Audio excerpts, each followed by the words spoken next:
Hello mga bibig! Welcome back sa ating bagong YouTube channel. Ito ang pinakamaingay ng YouTuber sa lahat ng YouTube. Ako si Kabibig, maglebak-lebak na down with evidence. Ako sa pasabog ni Miss Cathy Binag, isang dating general, ang nagbigay ng kanyang opinyon tungkol dito. Sabi ni Orlando De Leon, retired Brigadier General, sabi niya Kabibig, is Malacanang one big drug den? Lugar na ba ang Malacanang kung saan doon na mangyayari ang mga pulveron session?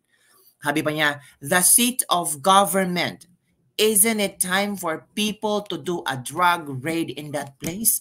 Hala, kailangan na bang i-drug raid daw ang Malacanang? Baka isa na itong lugar ng kung saan nangyayari ang mga pot session, ang mga pulveron session.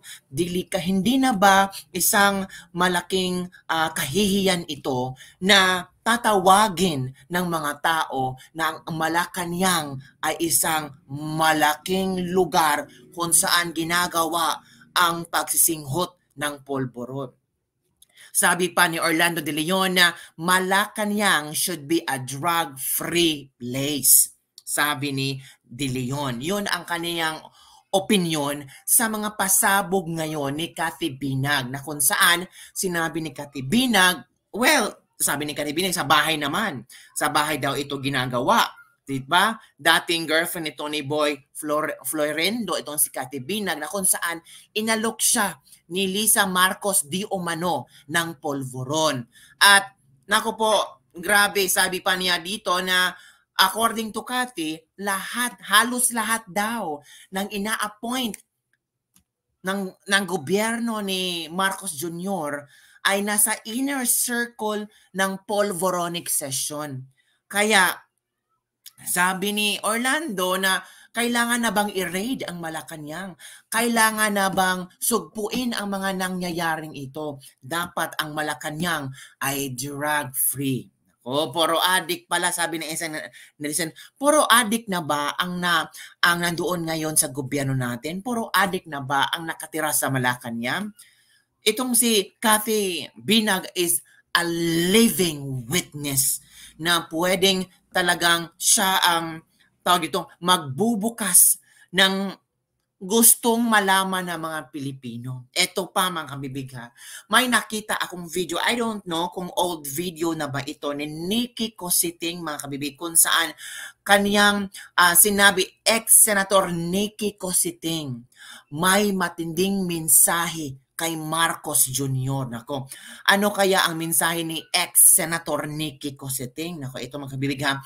Take note, itong si ex-senator Nikki Cositing ay isa sa nag-expose sa ginagawang pulveron singhot session ni Bongbong Marcos.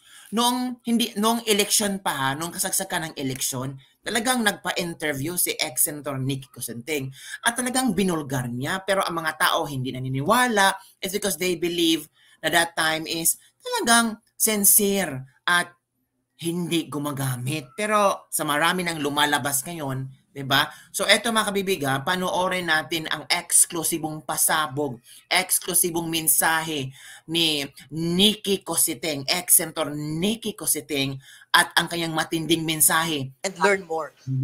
You cannot make logical, intelligent decisions if there's nothing, no facts, no figures between your brains, between your ears. Another point is that when you make decisions, please, it's the good of the country, it's for the next generation. Remember that not all of us have an escape hatch like you do. We do not have billions of dollars stashed away somewhere. Correct. We do not have houses in other parts of the world that can be a safe haven for all of us. Correct. Alam niyo kabibig, talagang ramdam natin ang sinabi ni Nikki Cositing sa nangyayaring baha sa Manila. Tama nga siya eh. Talagang kailangan dapat planado. Dapat dapat paganahin ang utak kung ano ang pwedeng ibigay na plano para sa mga Pilipino. Tama. Sila Marcos, they can live anywhere in this country, in this world. They have a safe haven. Pero itong tayong mga pobre, kung bahain tayo, talagang it takes time for us para makabangon. Pero itong mamayayaman, mga elitista, mga alta, mga ilang araw lang nakabangon na. Baka umalis sa ibang, pumunta sa ibang bansa at doon natitira. Pero tayo, nananatili pa rin tayo sa ating bansa.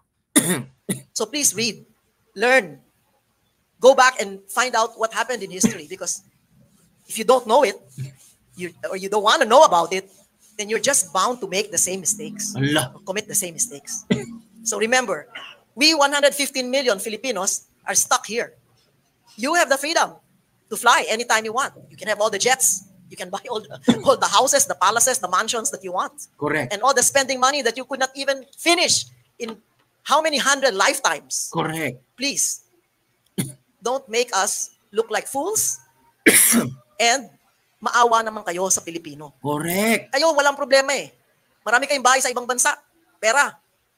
Madali kayo lumipad. Ginawa nyo na yan eh. Lumipad na kayo eh.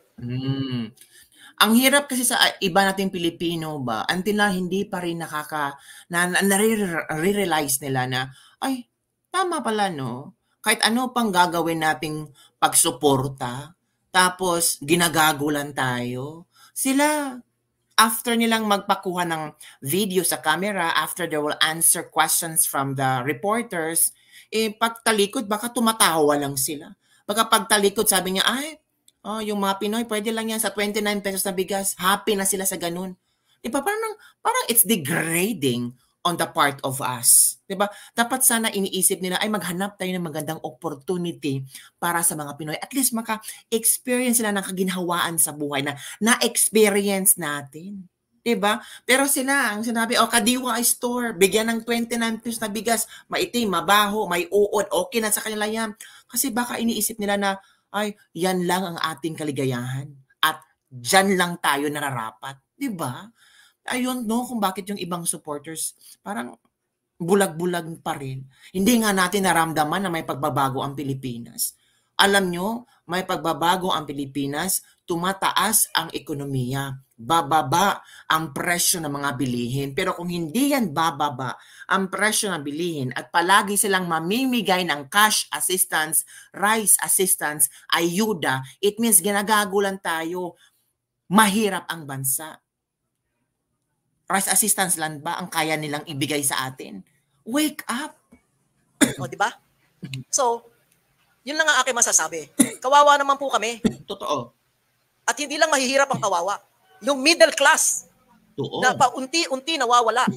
Yung kanilang pinag-ipunan dahil lang naniniwala sila dito sa mga propaganda, sa mga trolls, sa mga TikTok, sa mga... Hindi po yan ang kailangan namin eh. Correct.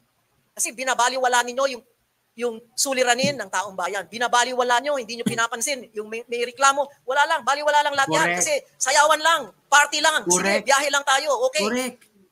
Okay lang sana kung maunlad yung bansa natin. Ngayon, meron pang Maharlika Fund. Diba? Nakita natin sa Sweden, sa ibang bansa, na lusaw lahat yung pondo. Kumusta na ba ang Maharlika Fund? Meron na bang nag-update sa Maharlika Fund? Diba? Pero yung mga supporters, ay, okay lang yung Maharlika Fund. It's because it will give another interest.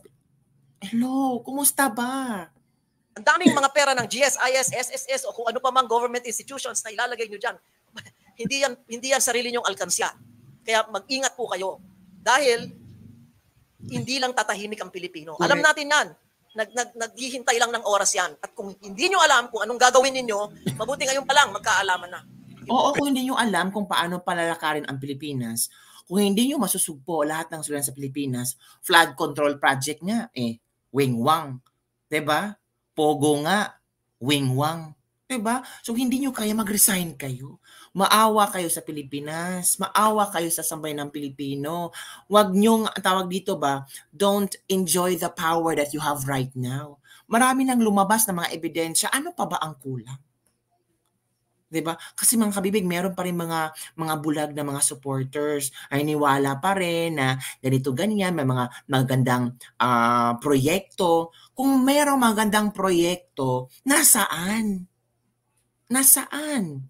Malapit na nga maubos ang national budget ng Pilipinas pero walang proyektong nakikita. Nasaan na ba yung mga pledges noong papunta siya sa iba't ibang bansa? Diba? 1 billion travel expenses niya. Oh, sabi pa dito, binabaan na daw yun. 1 billion for the next year. Wow. Kayo na. Thank you. We have time for closing statement. Thank you very much, Senator Cosette. Short closing statement to summarize your views about the appeal to end war, EDCA, and to prevent the Ukraine situation in the Philippines. Short closing statement. We start with Senator and with Mr. Herman Laurel. Senator, short closing statement to summarize all your views.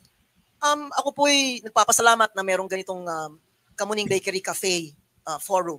Dahil dito po, liliwanagan ang ibang mga issue at magsasalita rito po ay sa katotohanan lang. Correct. At doon sa talagang sinasaloob at sinasapuso yung mga binabanggit na mga opinyon.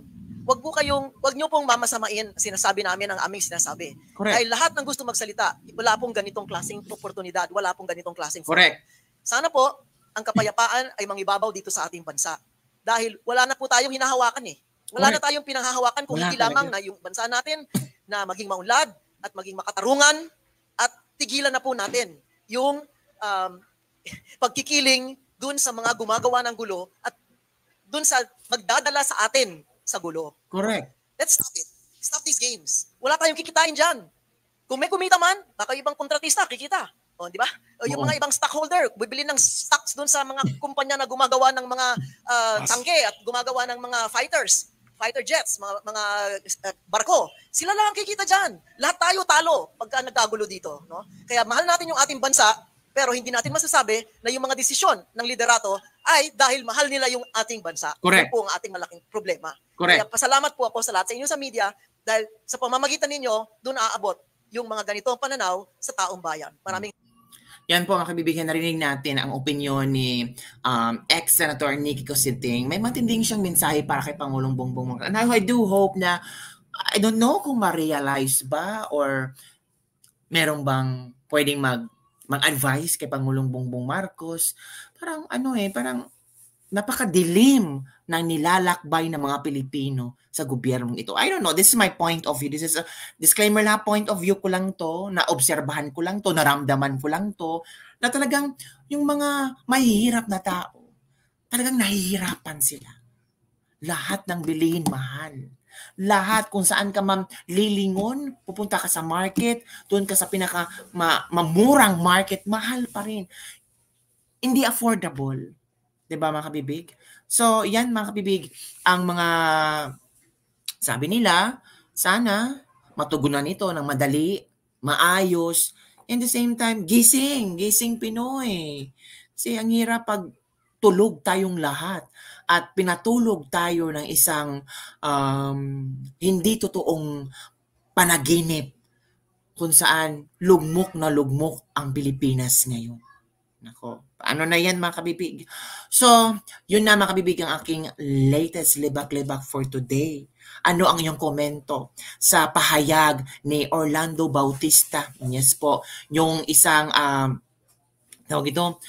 ex-brigadier general na kung saan sinabi niya na kailangang i-raid ang Malacanang kasi parang lugar na sa parang is Malacanang one big drug den. Kailangan drug-free place ang Malacanang, sabi ni Orlando De Leon. At yung pasabog at yung matinding mensahe ni ex-senator Nikki Cositing, kailan ba tayo action?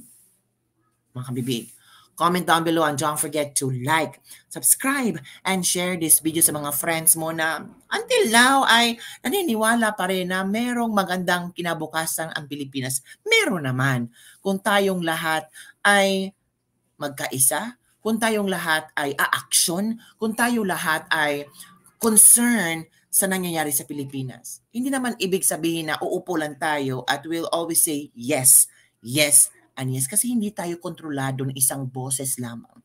Hindi tayo kontrolado ng isang tao lamang. May sarili tayong pananaw at panindigan at may sarili tayong boses para iparating sa kinauukulan kung ano ang ating mga hinanaing. Hindi naman tayo sabihin natin na kung ano ang gagawin nila, wala tayong imik. Meron tayong reaksyon. At kailangan nating iparating sa kanila Yun na mga kabibig, and shout out sa lahat ng mga OFW all over the world, sa lahat ng mga nag-support sa akin. 60,000 na tayong subscribers. Salamat po talaga na hindi niyo ako iniwan, na nandyan pa rin kayo, nanonood pa rin kayo sa mga videos ko na sometimes hindi yun naintindihan, sometimes galit kayo sa akin kasi we don't have the same opinion and views on a certain problem. Normal lang po iyon. Pero wag kayo masyadong mag-bash, ha. Yung hindi yung below the belt, hindi po maganda yun, ha. Okay, thank you very much. Happy Sunday and enjoy. Don't forget to go to Mass, hear the Lord's voice, and reflect. And the best prayer that we can offer to our country is sana lahat ng mga politiko ay naging sincero at tapat sa kanilang posisyon at sa Pilipinas. Yan lang po mga kabibig. Don't forget to like, subscribe, and share this video. Bye everyone. See you next time.